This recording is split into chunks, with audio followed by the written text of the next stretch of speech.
Welcome to Simple Conversations with ASG. Follow your new favorite interviewer with the link in the description. So tell me, who is Jeff Garner? That's a very scary question. I guess I'm a Renaissance artist of sorts. I do fashion design, sustainable design. I basically base everything on plant dyes, plant fabrications. I've been doing it too long. But yeah, my whole kind of goal and purpose is to educate and bring awareness that we can go back kind of to the old days and make things we used to and still be a viable commercial company and do it properly despite all the synthetics and everything out there. So yeah, that's basically what I do, and I guess I'm a horseman as well, which I love. Fashion's always a weird topic for someone like me who's got zero knowledge of it, because it's just, I don't know, it just looks like a lot of weird outfits that don't really make sense to me, but I'm sure to a fashion expert they're masterpieces. But something I wanted to ask you was, what is an actual fashion designer? Are you the one designing the clothes, or are you behind the actual show? See, I'm glad you asked this. Yeah, it's weird. I don't even like saying fashion designer anymore because you look like one of those, I don't want to use the word twat, but you look like one of those guys on Instagram that, just, I don't know, a designer by trade should know about textiles and fabrics. And it's a creative art form in which you kind of go in, like you're a chef. You go into the woods, you create from nothing, you create from your mind, and using the medium of textiles, and obviously you have form and function, so you have to fit a human body. So it's kind of like an architect knowing sizing. Like, it didn't really help my dating life at all. I could see a girl a mile away and know exactly her exact sizing. It always freak them out. But that's just part of it. And so in today's society, you hear it thrown around and everyone's a fashion designer, wants to be one. And it's, and they don't have that kind of gifting. So it's hard. I look at it more like a painter, a sculpturist. That's how it used to be. And now it's a very kind of commercial, fast fashion. They just knock things off. They basically steal patterns, etc. And it's not the creative art form it used to be. So that's why I kind of started with, I guess I'm an artist, because, saying fashion designer, it just doesn't do it justice. But that's what it is. And, I don't blame you. Most guys aren't really into it. It's funny. And I'm a straight designer, which is kind of rare in my field. But, a lot of my mates were band guys growing up in Nashville, and they would all want me to play in their bands. I said, no way, but I'll dress you, because what I learned with the music world is that there was a disconnect. You have an audible medium of this beautiful notes and music that these artists are making, and then you have a guy like me who can see colors and shapes and sizes, and I could hear the audible and be like, oh, these guys, they're also a visual medium too, because they're on stage. And anytime you're on stage, you're in front of people, and people want to kind of see something unique and maybe cool to the music. So I help my buddies kind of develop their own sense of style, not like what a stylist does who tries to throw any stuff on anyone to make a statement. I try to figure out what they kind of have within them, like their favorite shirts, why they have their favorite shirts, and I kind of create an ensemble that wasn't too far from them, but stretched them a little bit. And then they started getting compliments and started getting attention from it. And they were like, wow, I kind of like this not new me, but this extension of me, which, as Oscar Wilde always said, he was an aesthete. And they always said clothing is an extension of self. And so what I would do would visually kind of define what you like and who you are. Like, for example, I wear my riding boots every day because I'm literally usually on a horse every day. And just, I live in the country and I, ride a motorcycle, and it's just that slight chance that I might have to do that. And I can still run in my boots, but it's like, I don't want to be caught out wearing a loafer or something. You know what I mean? So, it's interesting how clothing used to define your trade and what you did. And you'd only have that one overcoat, walking down the street. And I'd be like, oh, there he goes. There goes Tim. And I just knew that was him by the back of his coat. But anyways, so it used to be more character driven. Speaking on finding people's styles and things like that, whenever I was researching you, I found this. I think it's a fact. I'm not completely sure if it's true about you, but you only wear clothes you make. I do, yeah, and that was something I set out, when I first started. And here it is. The reason is not because I don't appreciate other people's designs, but I could not find anything that was within my sensibility, meaning that wasn't synthetically dyed or made of synthetic fabrics. And, I just never wanted to put that on my body. So, it was kind of born out of necessity. So that's why I did my hemp boxers for all my buddies, because they didn't have an alternative. And that's why I did a kid's clothes collection for my daughter when she was born. And I made her first training bra. That's, for any single dad, that's a mistake. They don't want you making their first bra for them. I was like, it's out of hip. It's great. You guys could do a dyeing party. She's like, Dad, no, it's not cool. Not cool at all. But it's true. It really is. It's such a fact that I don't know why, to me, it struck me as a kind of out of the realm of normality, because it makes sense in the grand scheme of things. If you made it, you may as well wear it to promote it in a way. It's the same as an athlete wearing the brand they're signed to. It makes sense, but whenever I was thinking about how to ask you about if that was true or not, something came to my head, which was, obviously you would know your fit and your sizes a lot better than a normal designer would if they were making clothes for you. And what I wanted to ask you was, when you're designing clothes for a specific person, how hard is it to gauge the right fit and the right size for them? Well, I've been doing this a long time, so, and any, tailor can contest to this, but it's simply, I've dressed over 6,000 bodies, right? So every body, every human being body, it's a beautiful thing, is unique and different. And it's not, these general sizes don't exist. That's kind of fabricated in the commercial, fashion market. But yeah, so for example, you and I could have the same waist size, the same chest size, but our back's measurements are going to be different, our shoulders are going to be different, and it's all based, and this is the funny thing, so I could kind of play a game during Fashion Week with my models. I'm like, did you swim when you were in high school? Did you play soccer? And I kind of name out their sport based upon the shaping of the skeletal muscle system.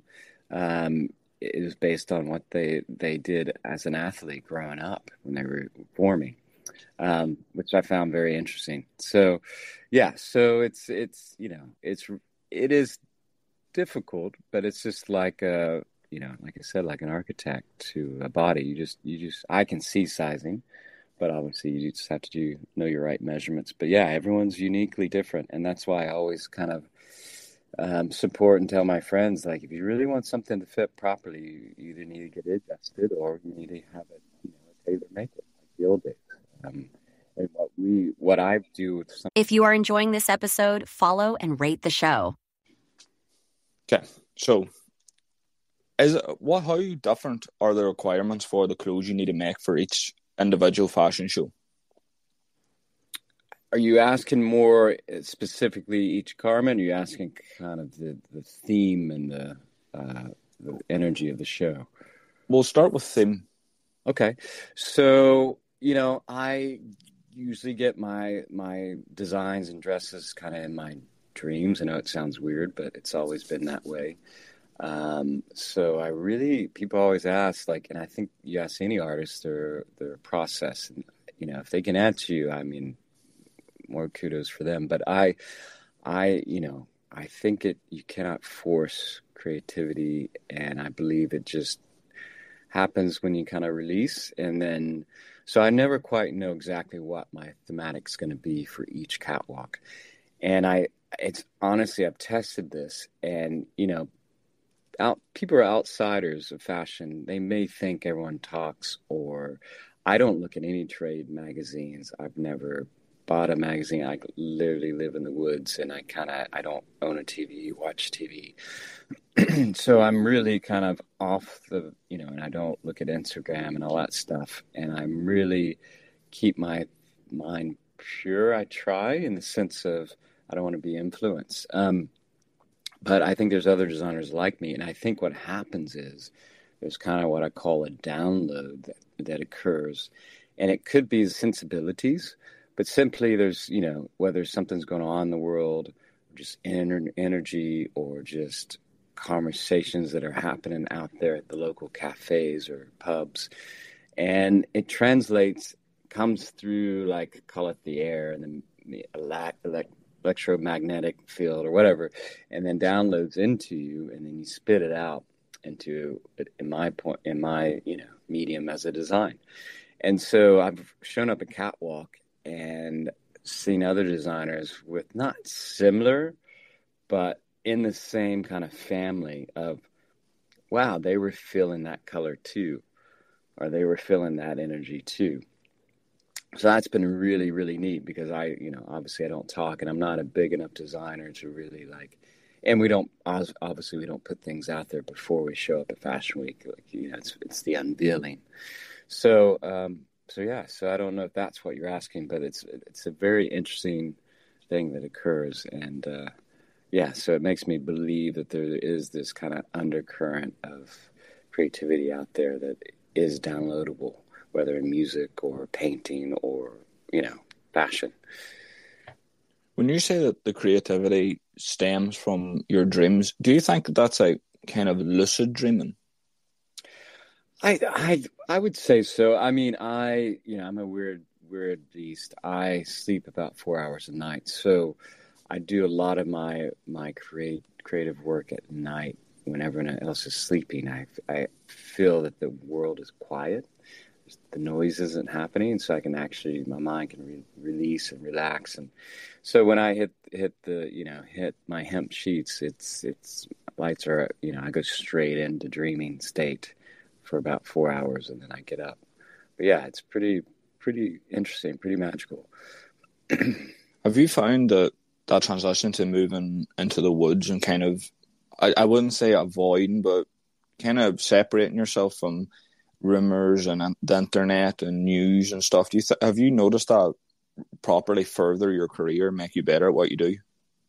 I think it keeps you, it's hard to say better. I think it keeps you grounded and keeps you in tune. And, and there's a lot of talk now, people talking about barefoot walking in the woods and stuff like that. I mean, but I think the reason people are talking about all that stuff is because it's so, pendulum has swung into more concrete in cities, and even the countrysides are being built up now and overpopulated. So it's I think it's hard to separate yourself. And I go for walkabouts alone in the woods, at least once a week, where I don't hear anything, don't talk to anyone, and I just kind of just watch. And I think that's important for our senses. And if you look at animals, look at dogs that are grown up in small, it could be a small village, but they're on the concrete or amongst cars and noises. You see their sensitivity levels are different than a dog that just never leaves the farm.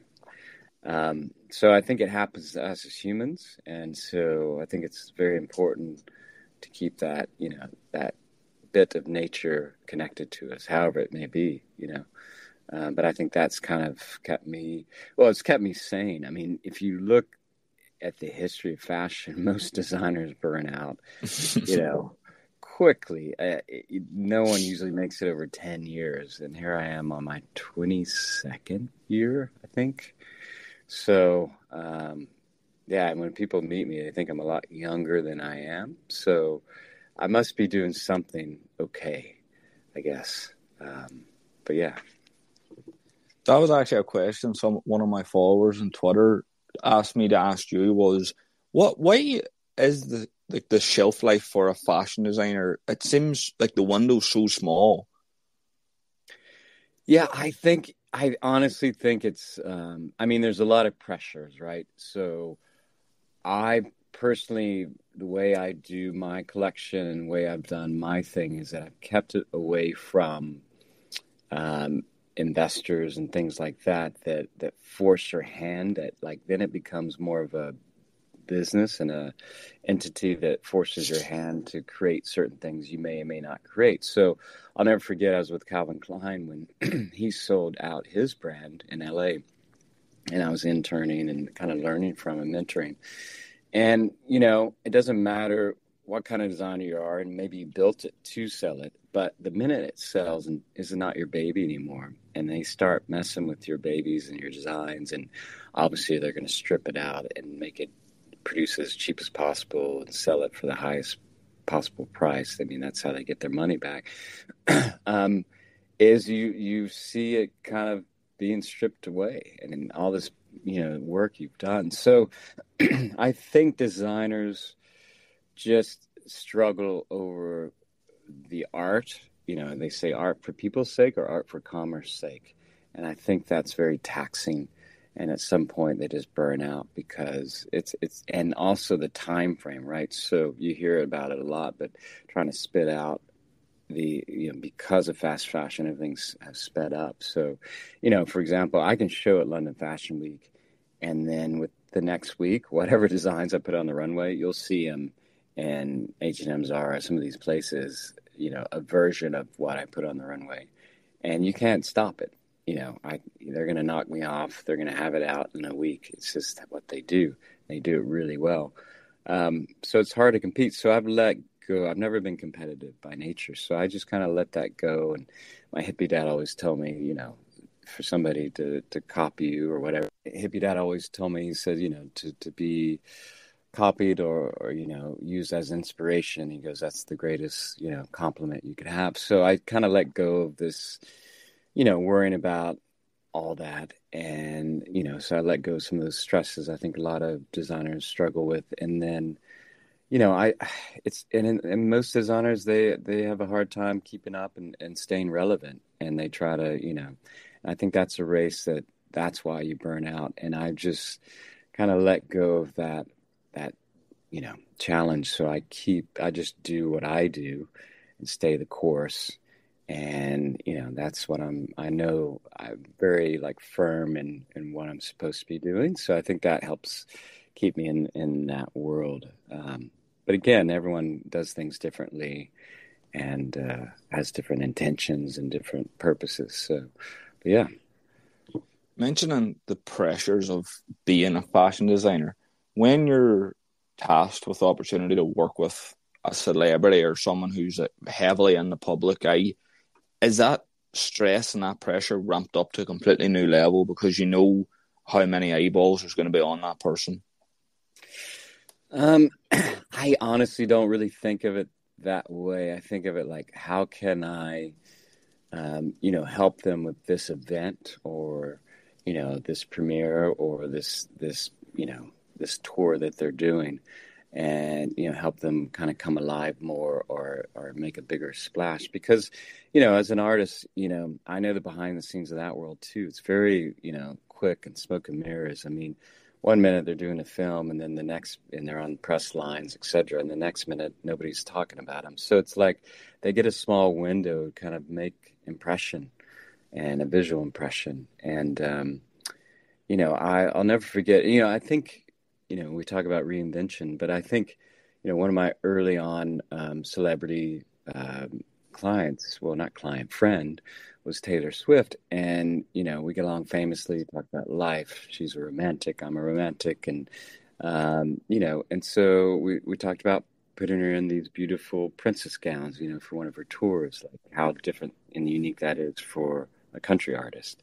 And it translated because you found all these girls out there that want to be loved and have this idea of being a princess. And, whether you agree if that's good or bad, I think it's a positive imagery, and it worked. And so I think when you work with some of these celebrities, it's my role as a designer to kind of help bring out what would connect to their audience space and make them obviously look good. So, obviously if I didn't know how to fit something or make it look good on them, I should be doing something else. So I don't really, I don't really like question that. I'm trying to okay, can I communicate visually what needs to be communicated? And that's what I'm thinking about. And, and a lot of times the artist has particular concepts of what they like and or what makes them look good based on past. And I'm it sometimes is my hardest part is trying to convince them that you may want to try something different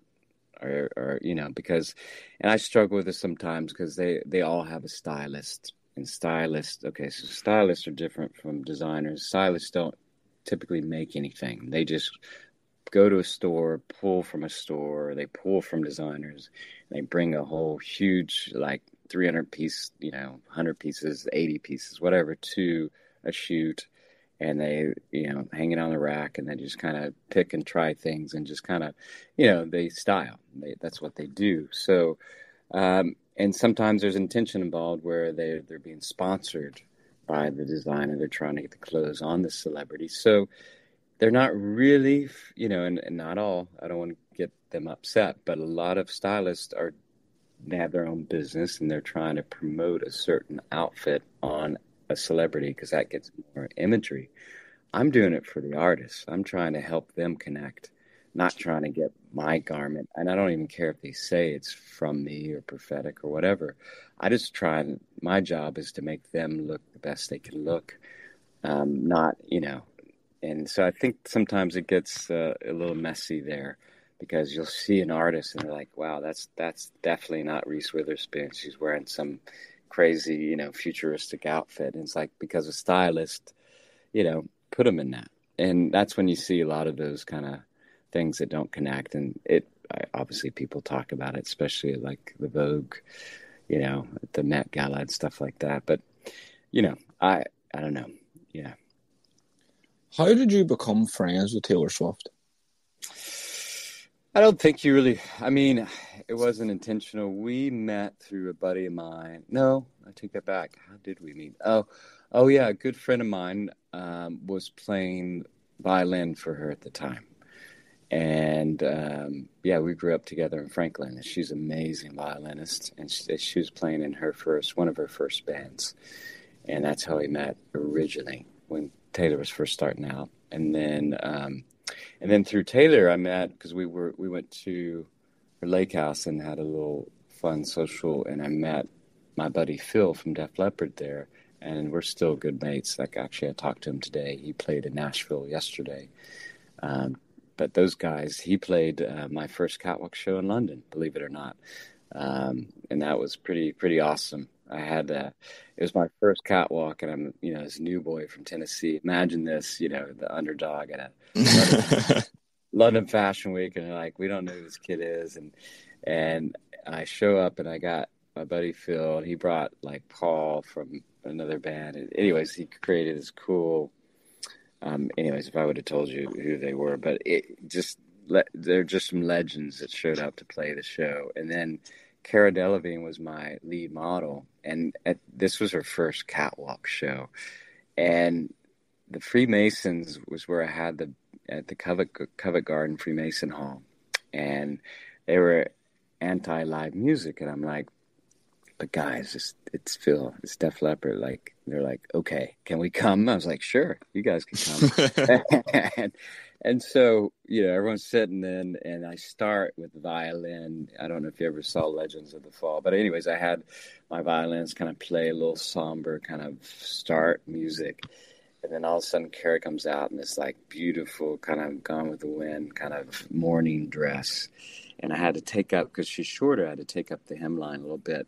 And she's walking down, but I kept all the lights off. And my publicist, she was my new publicist, and she was just, her head was down. She's like, Jeff, what are you doing? I was like, just wait, because all the photographers are yelling, lights, like we missed a cue or something.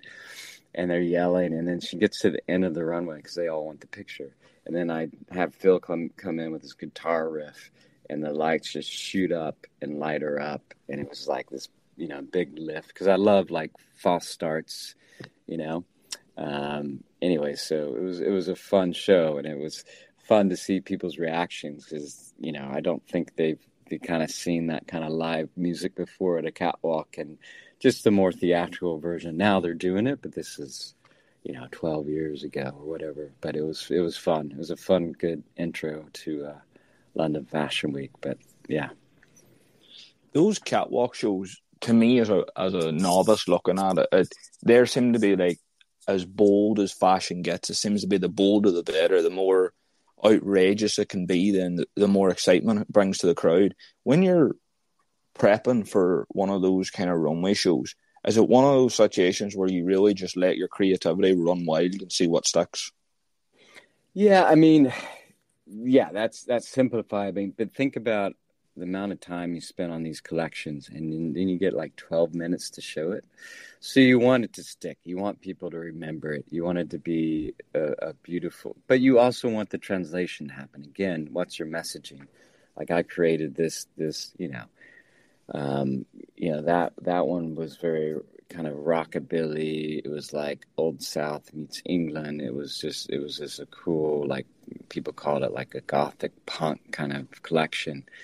And so the music and the ambiance, everything kind of connected with that. But, unfortunately, I'm a solo artist. I don't have the sponsorship or the, investment like some of these fashion companies you see that bring in robots and, all that stuff. So it's literally me. And the funny thing is nobody knows I produce them all myself too. Like I don't have a team. So all that, we set up the sound, we do it all. And, these venues, we did a show at Edinburgh Castle, which was really cool. And we used the textiles from Scotland. So a lot of these old textile mills are going out of business because nobody sees the value of the quality that they're making. They're producing wool in China now at half the price. And these, tourist shops on the mile just can't compete. So they buy the cheaper fabric versus the real Scottish wool, which is super sad. So I went in and worked with the Historic Environment in Scotland, and we created a collection called Women of the Crown, and we showed it at Edinburgh Castle. And to me, that was just amazing. So I usually try to choose a venue that kind of speaks volumes because I don't have the production, budgets to go into a field somewhere and have, airplanes flying and dropping some guy from a helicopter. I just don't have that. So, I have to do, kind of like the old ways of just using the ambiance of the place and energy. But yeah, so but you definitely put your heart and soul into it because that's all you got. That's your messaging, 12 minutes. And, yeah. It's a lot of responsibility for someone kind of doing it on their own to make that kind of production and to make a clothing collection even as well. So I kind of want to piggyback off the point you just made, and I want to ask, how long is the process of designing and creating these collections and shows? Well, I think I'll speak for me. I don't know about everyone else's time frames. I get most of my, design through visions and dreams, etc. So I never know when it's going to hit. I hope it hits close, gives me a few more months before Fashion Week. Yeah, like 3 weeks ahead of time, but it's happened. And I've got it done. I growing up on a farm, I just learned like, hey, sometimes you get bad weather. You just got to roll with it. So I do what I can, but sometimes it limits me. Like sometimes I'll have 34 pieces, sometimes I have 42 pieces. So it depends how much time I have or how much, I'm feeling or how much fabric I have. So I have limitations, and I'm dyeing all my own stuff. So it takes me a little bit longer. My dream one day is to have like those old houses where you have seamstresses working for you, and you're just kind of like, here's what I dreamed last night, and then the end of the next day they have a gown for you. I mean, that would be amazing. Then I'd be unstoppable because I have to use every sample I make for my catwalks because I don't have the time or the, fabrication to make extras. So a lot of these, designers or companies make 100, 200 samples, and then the quote designer goes through and handpicks like his 30, 40 pieces, 50 pieces, whatever he's showing, to show at that fashion, at that catwalk. And, that's a dream to be able to have that luxury. But, so it's a lot. And production wise, I grew up in music production, so I kind of just use that brain to do the catwalk shows. And luckily I have a lot of musician friends, and I always bring in a horse because I'm a horse guy. So I always love the grounding. So I've been known to ride a horse across London City to park it in front of my catwalk show. People are like, "What's going on?" They don't believe it. But that horse, just as people enter the show, it just takes away that whole, because people are in line looking at each other as publicists outside, making people feel special, not special. It's that whole smoke and mirrors game. So I put the horse out front, and guess what? Everyone just looks at the horse, laughs, takes pictures. Like they feel like they're at the farm versus like, at some uptight fashion catwalk show. So anyways, yeah, but I wouldn't know what to do if I didn't do this. So I'm okay with doing the work and having the short timelines, etc. But yeah, if you put me in a role of some of these corporate companies or whatever commercial brands, they would be like, how in the world does he work so fast? Have you ever designed a piece for the Met Gala? I have not. It's funny. I want to ask why I don't do anything for it. A lot of it is, and I'll just say this just very, frankly, a lot of it's sponsored, meaning you have to kind of pay to play to do the dresses for some of those artists that are, again, invited by Anna. Anna and I don't see eye to eye on a few things. I'll just say that. So I doubt she would want, me to be a part of that. So, and that's okay. But, if I had an artist friend going and they said, hey, no, I want Jeff or Prophetik to do my gown because I want to make sure it's all, up to par sustainable wise, then I would do it. But, a lot of those guys pay high dollars to be on that runway because it is, it's a lot of Vogue, people that do advertisements and whatnot for Vogue. So it makes sense. It's a business thing. But yeah, but one day maybe, but it's not really my cup of tea. I'm not striving it wouldn't do, a lot for me because it's just, yeah, but I have had a dress at the Oscars that, got best dressed in Vogue, and that was amazing. And that came through an artist friend of mine who said, no, I'm only going to wear Jeff. And she actually sang at the Oscars and then obviously did the red carpet. And Esperanza Spaldi, a beautiful, girl. And that was fun. But it showed me the reality of it. Everyone else in the top 10 of Vogue, they do advertisement with Vogue. They pay high dollars to be a part of that. And, I'm just a small guy. So that was cool. But yeah, I'm not really in that game. Hearing that reasoning behind the sponsorships heavily taking over these events, and as you mentioned before, that you I would kind of say it's a limitation on what you can kind of produce because of the budget, like your budget you're going to have being a solo artist and things like that. Is the top end, the elite end of fashion, is it kind of pay to play? Yeah, I mean, hey, anything that revolves around commerce and investment and money is obviously they're going to protect their interests. So, yeah, I mean, unfortunately, again, if you want to create art, you do it, and whether people buy it or not is that's it. You put your art out there. And it happens in every medium, in music. I have my musician friends talking about it, my actor friends talking about it. So I just don't think you can get caught up in that. But yeah, it's that's what it is. So I've never, my goal has never been to build up a design company and sell it. So if that's your intention, then you're going to want to try to play the game. And I love it too much, and I want to keep the art alive. And I also want to show people that you don't have to use these petroleum-based synthetic fabrications and dyes that hurt people to being a fashion designer, just because that's what the industry deems is what you use.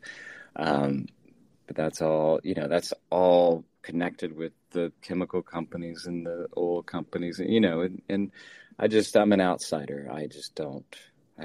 I believe in a more village mentality world where we take care of each other, and you have one blacksmith, one dressmaker, one farmer, and everyone kind of helps share and takes care of each other. And it may be a pipe dream, but I still believe in that. Do you think that someday it will kind of even out? I think it has to. I mean, look at nature. It teaches us, it has to even out. And, you look at the Renaissance era. I lived in Florence, Italy for a few years and studied, the dyes that they were using there, the plant dyes. Because imagine this move of medieval drab and dark to colors of the Renaissance. And the reason, a lot of it being, is because the banking system was developed. You had the Medici family who had extra means, and outside of the church, the church was the ones that kind of had all the money at the time, so they were funding religious art. So the Medici family was funding artists to do what they wanted to do, like art, and that's where you saw these beautiful things start thriving, because the commerce wasn't connected to control and what sold, right? And that was an interesting time period. So I do think it will swing back around, but we're going to need some more Medici families that want to just support artists for what they do, and fashion's very fickle, so it's hard to get. I know it. You'll see, I mean, Etsy's a great example of craftsmanship that's, being sold online, and people are making a living off of it. So I think it's doable. And I think the more we strive to, the pendulum will swing back. I had this question in my head earlier, but with the technical issues, I got derailed and lost in the back of my mind. But I was doing some research for a future guest, and they're very heavily involved in the sport world, and I was listening to a story that a basketball player was talking about, that it brought up a thing that I realized about you whenever I was researching you, is that you're interested in meditation. And when I was researching this other guest, I found a story from a basketball player that said that they used meditation through their whole career, because while they were trying to really relax their mind and center themselves, their mind would always wander into basketball, and it would allow them to be a little bit more creative whenever they were playing, and they could maybe see things different than other people would, because while they were relaxing their mind, they would kind of let go of all constraints, and their mind would just go to places that they didn't think it would ever go. Do you find that when you're meditating, it's kind of helping bringing your designs to life? Yeah, I believe that meditation kind of opens a channel, let's call it a subconscious channel, that allows things that normally you wouldn't hear to be heard. So I think our mind is always going, and then so are our eyes as well, and are audible. And anyway, so we're receiving information all the time. So I think when we go in that meditative state, we're actually downloading into our being. So we're consciously receiving some of that download. So whether it's basketball, or whether it's, in the woods, or whether it's problem solving something, or whether it's, fashion, it's going to teach you things and show you things that wouldn't be present when you're busy in that conscious world. So I think it's a powerful tool. And yeah, I mean, I practice it every day and I think that's why I get everything through dream state, and I kind of see what needs to happen. And it's weird. like my brain just goes straight there, and I can see the solution, before I even sometimes see the problem, or the problem exist, and it's very cool. And I highly suggest it for everyone, But again, that part of that is slowing down, getting rid of noise, being in nature, and it's very important for our souls. And whatever you believe spiritually, whatever, I just think that tool is important for everyone. It's something that I definitely do want to learn how to utilize, because at the minute it seems like it's being spoke of too highly to the point where it can't not be useful now. It kind of seems like you're missing out on something for not trying to at least put it into your routine in some way. So, say for me or someone listening to this, could you give kind of the beginner's guide of how you actually meditate? Because there isn't really much information on that. Yeah, I mean, you'll see, online and stuff, these guys teach meditation. I've never been to one of those sessions or go to those. I think, I don't know. I have my opinion about those, but I think everyone can do it at home, just like you can do yoga at home or whatever, stretching, etc. But obviously it's become a thing in certain cultures. But I think, an easy step is just to obviously, don't take any electronics with you. Just go with the intent of, like, saying, going for a walk in the woods for an hour with no one and no one to talk to and nothing you have to do, and just to see what happens with your mind and start slowing it down, because it's like an exercise. So you have to learn how to slow it down and learn to be alone. And I've just spent a lot of time alone, and I also do sports that allow me that time too. So I surf a lot, and I'm on horseback a lot, alone in the water, alone on the back of a horse. So it allows my mind to slow down, but I'm still doing activity physically. But so whether it's running or something like that, if you have something like that you could implement, it makes that meditation start so much easier. Because I think if you sit down and try to be quiet in a dark room, I just don't see that. I've never done that style of meditation. It's always been doing something, but alone and without distraction. So I think that's a good start. Before we begin to wind down and close out the episode, we do need to talk about something very serious in your life that I was trying to kind of tiptoe around it, but the audience maybe won't know that you have quite a very serious addiction to acai bowls. I was like, how did this happen? That's so funny. Yeah, you're right. It probably is an addiction. Although my hippie dad would say, turn it into a preference. So the idea is that you can, if you're a coffee drinker or acai bowl eater, like, you don't have it that day, it doesn't run your day because you prefer it. But, so it started, let's see, I went to Brazil and I was surfing there and I learned about it, and all these guys were paddling out these big waves, etc., and would have this stamina of energy, and that was a hardship being a surfer, to like, okay, what do you eat before? Because if you eat too heavy or eat too many eggs, etc., it'll weigh you down, you get crampy and stuff like that. So they swore by this berry, this acai berry. They grew in the Amazon forest and has the highest antioxidants and the least amount of sugar of any other fruit. And I was like, wow, give me some of that. And I always look at, when people tell you something, I'm like, okay, well, let me study them. Like, are they the type of person, if they're telling me they do this and it helps them like be more athletic. Well, I'm looking at their muscle tone. I'm looking at their stamina. And these guys were ripped and in shape and like, paddling past me. So I'm like, okay, they're doing something I'm not doing.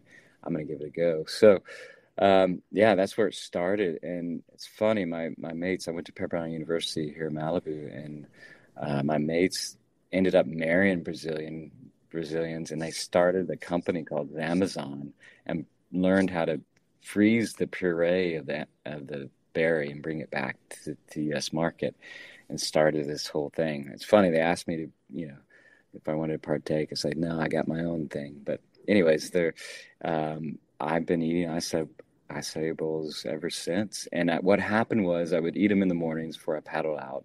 and then do a normal kind of thing, afternoon and dinner. And then I was like, and then I had a child, and I was working, so I was balancing, a single dad, so I was balancing, keep taking care of her and a workload of a fashion designer at the beginning stages. So it was a lot of hours. So I thought, well, what if I eat acai? It's 5 minutes to make, 5 minutes to eat. I don't have to think about it. Think about all that time you spend thinking about what you're going to eat. So there you go. So I started eating breakfast, lunch, and dinner. And sure enough, my stamina, my energy level was great. Didn't have to think about it. And that's when it started. And I started sleeping 4 hours a night. And so I never been sick. So, fingers crossed it has something to do with it. But I know everyone thinks I own a acai company or something. I'm like, no. I had to bring it up because they're starting to take over Ireland now. And Are they? They just came out of nowhere. Every cafe, every little health shop's got big posters promoting their acai bowls, and to me it just looks like a thick smoothie. Yeah, I mean, so yeah, like I said, it's a Brazilian berry, but it's like, everyone talks about blueberries being great for you. Like, yeah, they are, but this has 10 times the amount of antioxidants. So yeah, it is. Yeah, it's like a smoothie bowl, but it's just a little bit sweeter, and you can do different versions. I have my own kind of granola I make, and fruit I put on top, and you can do peanut butter, almond butter for a little protein stuff. So yeah, it never gets old. I don't know. I just adjusted. So everyone's like, but I used to be a foodie, and I used to love cooking. I used to, I lived in Italy. I used to love all that. But I mean, I still, when I travel, I'll partake in that. But I just don't need it anymore. So it actually saves me a lot of time and gives me a lot of energy. So it's great. But yeah, that's funny. It's taken over. I was in Shanghai, China, of all places, for Fashion Week, and I found an acai bowl place there. Like my mates on the documentary made fun of me because everywhere I went, I could find it. Then they all started eating them. They're like, it's funny. Now they're addicted. It's funny. It's everywhere. So before I release you, I would need to ask you, what's been annoying you this week? Well, what's been annoying me is I had to take over my book. So I have a book that's going out with this documentary to give all the background research and science and everything. It's all in one place. And so I got into it like I do everything else. And I'm like, everyone's telling me it's going to take 8 months to a year to do the book. And da-da-da. I mean, I have the manuscript done, but I need to have it, editor look at it. And anyways, needs to be typeset and all that stuff. So I went and met with the publisher, and anyways, so now I'm doing it all myself, which is great, but I can do it, but it's a lot of hours, and I wasn't expecting to do it. So now I'm designing collection, doing the book, and, doing things like this, and working on the documentary comes out this fall. So anyways, that's what's annoying me is the time it takes, but it's so meticulous, but there's typesetting, right? So it's formatting for a book. But anyways, that's been what's going on this week, other than my horse acting up a little bit. Yeah, books and being an author, things like that. Anyone who I've asked questions to them about, they've always mentioned the time restraint. But I'm going to give you this moment now so you can promote your documentary that's coming out and that you've been working so hard on. Oh, yeah. It's called Let Them Be Naked. Naked, I say that in a Tennessee slang. But basically, the idea is it better be nude than dressed in synthetics.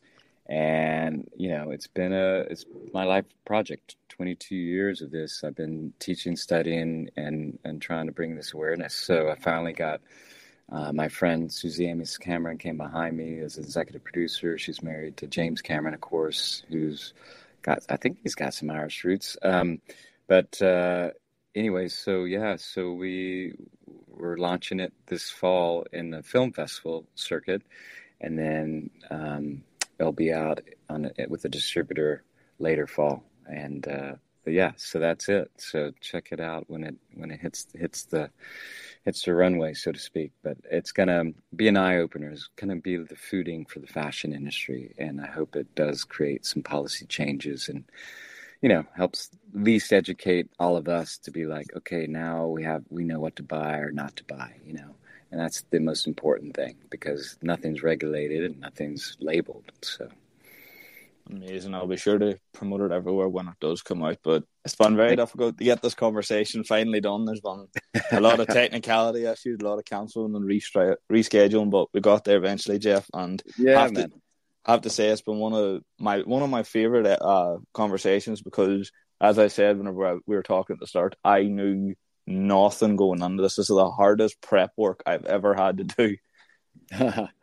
Well, I'm an easy talker, but I appreciate you doing that background. And yeah, it's good. It stretches our minds, gets us to think, learn new things. It's all good. But, they say that nothing good comes easy. So, yeah. Damn right. Thank you very much, Jeff. It's been an absolute pleasure, and hope you have a great day. Thanks, bud. All right. Good to meet you. All right. Good to meet you.